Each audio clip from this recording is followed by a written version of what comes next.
An interesting halachic question last night about knives, koshering knives for Passover and overall. Anybody's parents seen their grandparents or parents stab the earth with knives in order to kosher them? Anybody saw that before, or leave them in the ground for an extended period of time? So that is there is basis for that in Jewish law. We're going to try to explain when you do it and when you don't need to do it. Okay, so the misconception is that if you just leave your knife in the ground for extended period of time, that the ground will kosher your knife.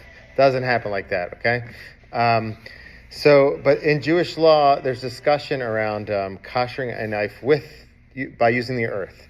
And the reason why we were doing that is because if there was some sort of residue on the knife, through inserting it in the earth, and hard earth, in 10 different places, not the same spot each time, because then it wouldn't be strong.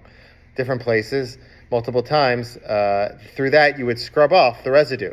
So I was the individual who I was going through their knives with them last night in the parking lot. I was like, took the knife and I was like showing them what to do. Somebody's like walking by, like looking at us like we're very suspicious in the parking lot with knives. But anyway, there's also a misconception that you can completely kosher your knife like that. You can't. The efficacy of that is for cutting something cold. So let's say you cut with your knife, you cut some sort of unkosher meat, or you cut meat and you want to now cut bread that you're going to eat with milk. So if it's all cold, you want to remove the residue from the knife, and you could do that way by scrubbing it, either by scrubbing it with, we'll talk about it in a moment, but by inserting it in the earth, you remove the residue, and then you can cut that other thing that's cold. But if you want to use the knife with something hot, you have to kosher it the regular way, which would be boiling hot water and inserting it in the hot water and making sure that the water boils up, and then after you've scrubbed the knife, obviously, and then you'll be able to kosher it. So just to go back, just to put it all together.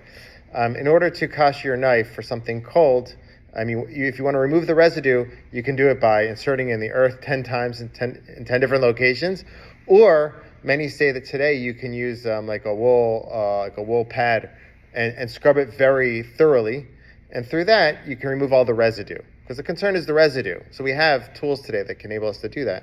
That will only help you though for cold, to use it for cold, and only a temporary basis. The real thing you need to do is scrub it very well, remove the residue, and then boil water and insert it in water in order so you can use that knife with hot food as well. One more thing to remember, when you're boiling it, you don't have to boil the whole knife. When you dip your vessels in a mikvah, you should insert the whole thing. But when you're boiling, koshering through boiling, you only have to insert the part that you use. So if you have like a handle on that knife and it's wood and you're concerned that would get destroyed by putting it in the water, you don't have to do that.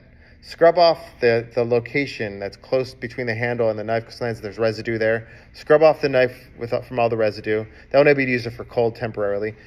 And then boil it, and that will enable you to use it afterwards for hot. So there is some basis to putting in the earth in that time, when that was a way of scrubbing it. But if you can replace that today with wool, what is it, steel wool? Scrub it very thoroughly and then boil it so you can prepare it for usage.